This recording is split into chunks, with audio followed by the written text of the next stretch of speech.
Сәлем достар, бүгін біз кекс жасаймыз. Ол үшін бізге 3 жұмыртқа қажет.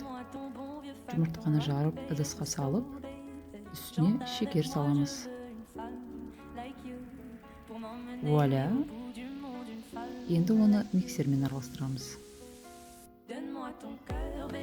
Үстіне сары май қосамыз, ерітілген.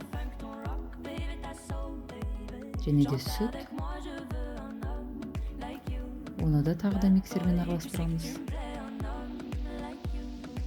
Ұнды содамен араластырып, үстіне үккішпен саламыз.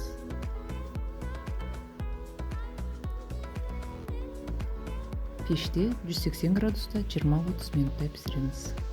Назарларыңызға рахмет. Ас болсын. Тоғжанмен тоқ жүріңіздер.